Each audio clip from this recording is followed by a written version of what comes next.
This video is going to give you an introduction to the uniform distribution. Now, the uniform distribution isn't the most commonly used distribution, but it is probably the simplest one to use. This is the reason I like to use the uniform distribution as kind of a motivational example as to how we can start to begin to interpret probabilities as areas. Before we go into the uniform distribution, I want to remind you of a term that we talked about a little bit earlier on.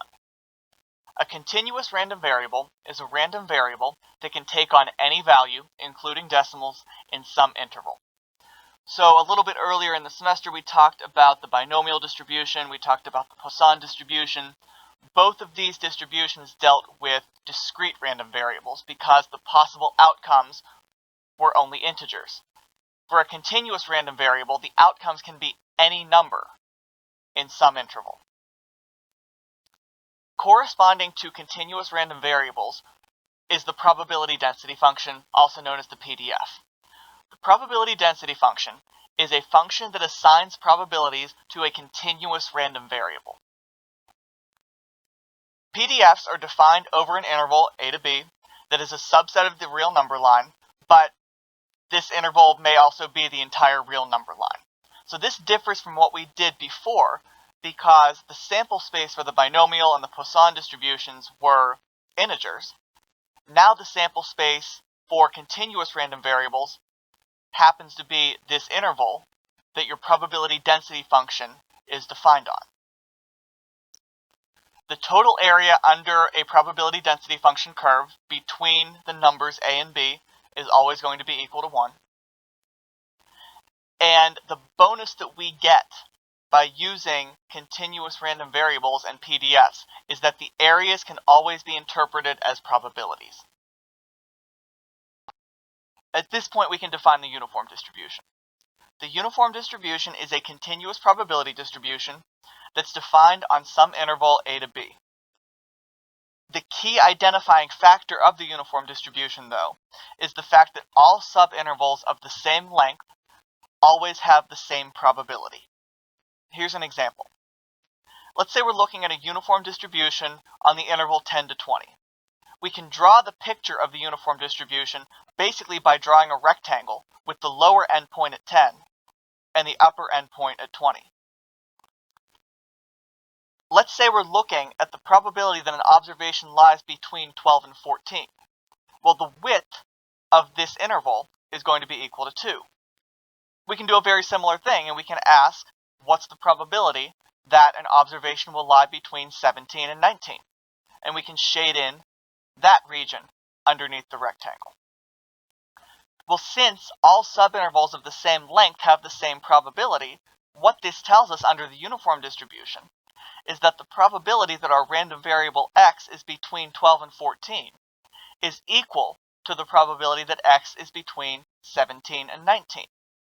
The reasoning behind this is because the widths and the heights of these two rectangles are the same. So as a result, since the widths and the heights are the same, the areas have to be the same. Since areas can be interpreted as probabilities, the probabilities have to be identical as well. In order to calculate uniform distribution probabilities, we can define its PDF. Suppose that x is a uniformly distributed random variable, and also suppose that the sample space for x is the interval a to b. A and b are just two real numbers where a is less than b. Then the probability that your random variable x lies between x1 and x2. x1 and x2 are just going to be two numbers inside the interval a to b. This probability is defined to be x2 minus x1 divided by b minus a. Another way you can think about calculating these probabilities is that it's the width of the subinterval, x2 minus x1 is the width of the subinterval, divided by the width of the entire interval. The entire sample space goes from a to b. b minus a, since b is greater than a, will give you the width of the entire interval. So it's the width of the subinterval divided by the width of the entire interval. As an example of calculating uniform distribution probabilities, let's say that the amount of time needed to complete the GRE is uniformly distributed between 200 and 225 minutes.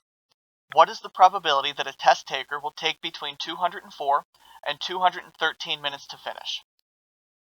Now, the nice thing about continuous random variables is that we can draw a picture of the distribution to make it easier to interpret. We know that the sample space for this problem is from 200 to 225. So we draw a rectangle, the left endpoint is at 200, the right endpoint is at 225. Our subinterval goes from 204 to 213. So we want the area between 204 minutes and 213 minutes. The probability is going to be equal to the area of the shaded region. So the probability that x is between 204 and 213 is going to be the width of the subinterval, 213 minus 204, divided by the width of the entire interval, 225 minus 200. This gives you 9 divided by 25, which is 0.36. So the probability that a test taker will take between 204 and 213 minutes to finish is 0.36.